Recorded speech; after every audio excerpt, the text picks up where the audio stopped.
Bonjour. Deuxième partie. Dimitri Elmour, l'amitié. Épictète. L'amitié véritable est le fait des seuls sages.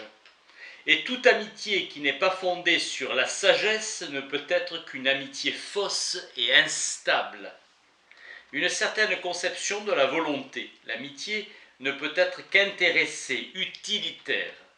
Le moi, le mien et notre volonté ne font qu'un. La volonté coordonnée à l'usage des représentations. Volonté chez Épictète signifie choix moral, choix préliminaire en fait. Tout ce qui est en notre pouvoir, importance considérable. Et que rien d'extérieur ne peut jamais contraindre. La proersis, autonomie complète et véritable lieu de la liberté, comprise comme assentiment à la volonté divine. À la différence de l'animal, l'homme reçoit des impressions sensibles qu'il peut manipuler et dont il peut user, coordonner volonté et usage des représentations. La plupart du temps, on aime pour de mauvaises raisons.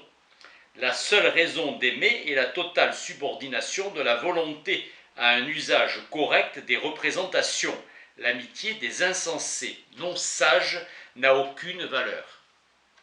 Volonté totalement aliénée par des jugements trompeurs, de fausses évaluations nées de l'opinion, des représentations erronées. Seul le sage a des amis. Les vrais biens ne dépendent que de nous, de notre volonté déterminée par l'usage correct de nos représentations. L'amitié véritable, mais n'est qu'entre sages. Eux seuls subordonnent leur volonté aux vrais biens et savent que ceux-ci ne dépendent que d'eux. Sénèque, le sage n'a aucunement besoin d'amis si le souverain bien est synonyme d'impassibilité. Le sage a une totale indépendance envers les parties de son corps. Le sage ne dépend de personne, même pas de son propre corps. Sérénité. Le sage peut se passer d'amis, mais il veut des amis, distinction entre vouloir et pouvoir. Acceptation de la souffrance et victoire sur elle. Le sage est impassible. Volonté d'acceptation et de résignation. Le sage est vertueux, il sait que la vertu s'exerce et ne laissera jamais une vertu inactive. Le sage préférera toujours acquérir des amis plutôt qu'à les conserver. Le sage cultivera donc l'amitié pour elle-même en tant qu'elle est une vertu, sans souci d'utilité. Le sage stoïcien vit dans le monde parmi les autres hommes. Le sage a besoin des autres hommes pour vivre, mais pour son bonheur, il se suffit à lui-même. Sa vie est exercice de la vertu. Les insensés pratiquent une socialité fausse, car chez lui tout est aliéné et utile. Comme Jupiter le sage est incorruptible et identique au destin lui-même. L'autarcie du sage n'est pas une règle du monde et des lois de la société. Le sage est la solitude et recherche la vie en société, expression de l'ordre de la nature. Naturel est l'instinct qui nous pousse vers autrui et qui nous fait rechercher l'amitié. Le sage concilie autarcie et exercice de son amitié. Le bonheur du sage est intégralement en lui, indépendance face au monde extérieur. Le sage s'affranchit de l'amitié elle-même. L'amitié est le bonheur partagé.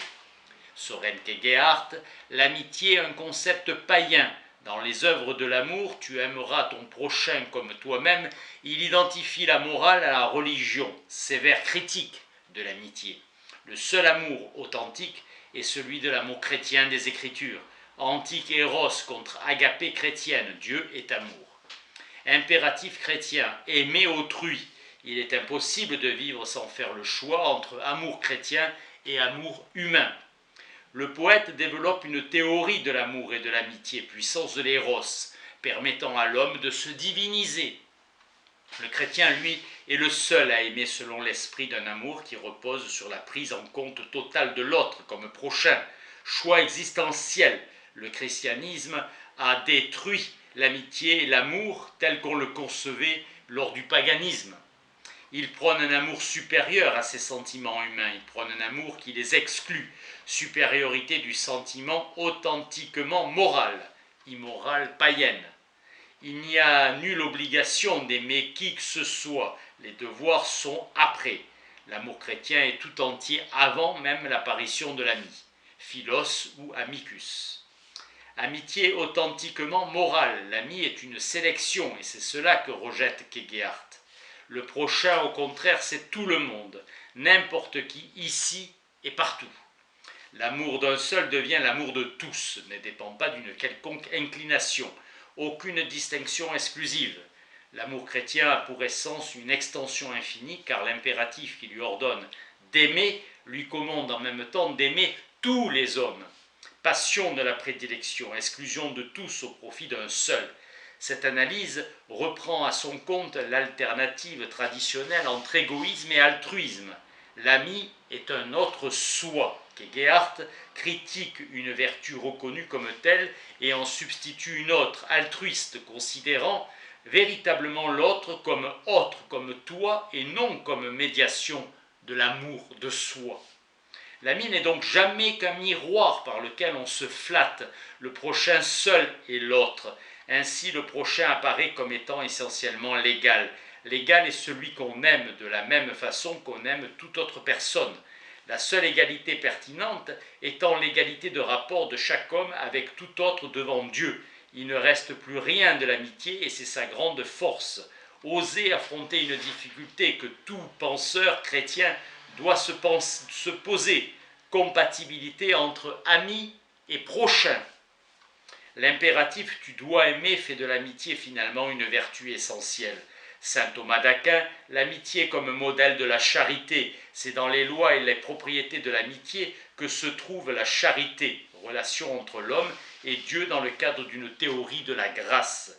Dans la scène, à la charité, Christ désigne les apôtres non plus comme serviteurs mais comme amis, amitié en adéquation à la charité entendue comme le lien de l'homme à Dieu. La bienveillance est la condition première de l'amitié. Vouloir le bien d'autrui pour lui-même et non pour quelques autres fins. L'amour de concupiscence est l'amour égoïste dont le premier bénéficiaire est nous-mêmes. Opposé à l'amour d'amitié, amour où nous aimons l'autre pour son bien. Il faut que l'amitié soit réciproque. L'ami est ami d'un ami. Dieu nous rend participants à sa béatitude, béatitude de connaissance et d'amour. Dieu considère l'homme comme un autre soi-même et inversement, grâce divine. La charité est une amitié de l'homme à Dieu, bienveillance réciproque et béatitude éternelle.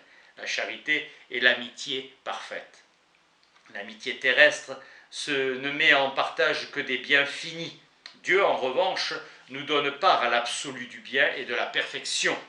Dans la vie sensible, Dieu n'a pas de part. Dans la vie spirituelle, l'amitié avec Dieu est possible et se réalise une fois l'homme dépouillé de l'étoffe sensible des amitiés terrestres.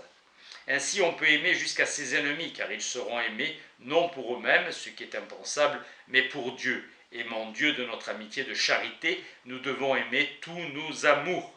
Extension infinie, tous ces amours. Nous aimons le prochain d'un amour de charité qui trouve sa source dans l'amitié que nous portons à Dieu, couvre même au pécheur. Il convient. L'amitié est le modèle du lien à l'homme, à Dieu. Loin de contredire la charité, l'amitié devient ce qui permet de la penser. Saint Augustin, l'amitié est la foi, la nécessité de croire.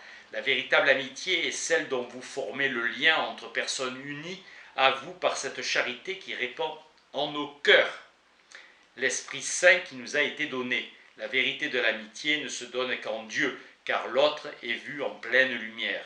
L'amitié suppose de facto une croyance, que cette croyance est nécessaire, car sans elle il n'y aurait pas de société humaine. Foi aux choses qu'on ne voit pas, dont a fortiori croire aux réalités divines. Ces sentiments qu'on prête à son ami, les voit-on? En est-on certain? Avoir un ami, c'est croire en son amitié, avoir foi dans la réciprocité de ses propres sentiments. La seule preuve de l'amitié, c'est l'épreuve. C'est dans le malheur qu'on voit la seule vérité de ce bonheur. L'amitié, moment de vérité. On commence toujours à croire avant d'éprouver. Importance de la confiance dans l'unité, une foi. Toutes les relations humaines en dépendent.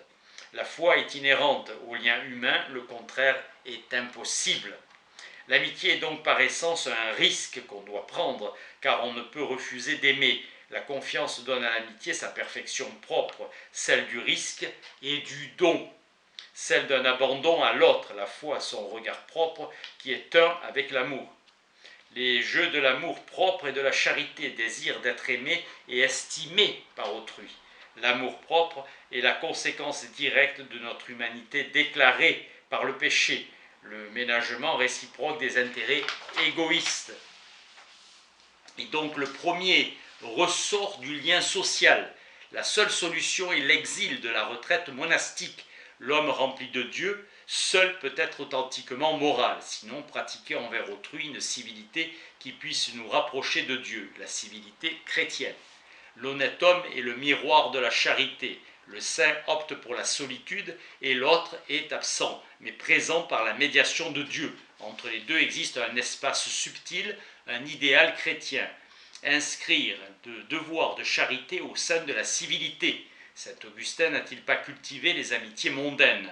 Tous les hommes ne peuvent pas fuir loin des hommes, non plus la charité sans objet dans la solitude de soi. La civilité chrétienne est le seul compromis entre dimension sociale et souci de moralité. La différence est dans la nature des intentions de nos actes. Civilité pratiquée sincèrement et sans complaisance, démonstration d'amour et d'estime, mais d'un amour sincère à tous les hommes qui sont l'ouvrage de Dieu.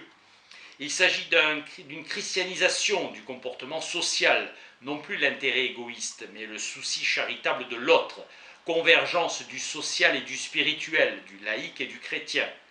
Emmanuel Kant, un devoir entre l'amour et le respect. Les devoirs envers les autres se divisent en devoir d'amour et devoir de respect. L'amitié est une synthèse, un point d'équilibre. Loin de la liberté interne, la détermination des devoirs que chaque homme doit remplir de lui-même. L'amitié est un devoir envers les autres hommes. L'amitié est un rapport entre amour et respect. Devoir éthique s'impose et on doit la rechercher. Équilibre entre amour et respect, l'amour est affaire de sensation, non de vouloir. Et je ne peux aimer car je le veux, encore moins car je le dois, être forcé. Mais l'amour comme bienveillance, ce dernier étant soumis aux lois du devoir. C'est notre devoir d'être bienfaisant envers les autres hommes, indépendamment de l'amour qu'on leur porte, qu'ils soient aimables ou non. Le respect aussi est subjectif. Tout homme a droit au respect minimal en vertu de sa simple humanité, car tout homme a en lui-même la loi. L'idée du devoir naît de l'amour et du respect au sens esthétique. C'est un devoir de le cultiver pratiquement. Leur synthèse peut donc être conçue comme un devoir aussi, l'amitié. Union de deux personnes par un même amour et un même respect réciproque. L'amitié est un idéal de sympathie et de communication, humanité. Champ général du devoir d'humanité. Le devoir que représente l'amitié n'est pas sa réalisation, mais de la faire tendre vers un maximum. L'amitié est impossible à atteindre car sa nature composite, faite d'amour et de respect, pose un problème d'équilibre. L'amour est une force d'attraction et le respect une répulsion. Difficulté d'équilibre entre deux mouvements contraires du sentiment humain. Difficulté dans la réciprocité inhérente à l'amitié. Comment savoir si deux amis se vouent un égal amour et un égal respect? Opacité du sentiment de l'autre. L'amitié est un rapport mesuré entre franchise et réserve. L'amitié est conçue comme purement morale, exclusive et donc restrictive. L'ami des hommes est celui qui remplit totalement son devoir d'humanité, le devoir d'aimer l'homme en chaque homme, c'est-à-dire en tout homme. Nietzsche, un idéal commun de dépassement de l'humain, surhumain. L'amitié est une communauté. L'esclave n'est jamais ami, besoin de liberté. Le tyran n'a jamais d'ami non plus, un égal. L'égal, c'est le père, impossibilité d'une amitié féminine. L'égalité suppose la possibilité de lutter ensemble. L'homme connaît-il l'amitié? Proust, critique de l'amitié et dévalorisation. Seul et unique principe, la vérité. L'amitié nous éloigne de la vérité. L'amitié implique la conversation et l'ennui, divagation d'un langage qui ne dit rien. L'amitié est une vertu de surface. Le temps est perdu. Blanchot, ami de Georges Bataille, c'est la mort de l'ami qui nous permet de saisir l'amitié. Autrui n'est plus là. Nulle distance ne nous sépare plus de lui. De l'ami à l'étranger à l'ennemi, Nietzsche. À l'amitié perdue, il faut répondre par l'acceptation, différente du ressentiment, et par la croyance, différente de l'oubli, à une autre amitié. Accepter que l'amitié se rompe, l'amitié véritable est subordonnée aux volontés d'un but commun, communauté de tâches. Problème de perspective, l'amitié peut finir. L'amitié stellaire, nécessité de devenir de notre amitié terrestre. Nécessité du devenir de notre amitié terrestre. Devenir étranger, c'est la loi au-dessus de nous, une trajectoire sidérale invisible au sein de laquelle nos chemins et nos buts peuvent s'intégrer comme de petits segments.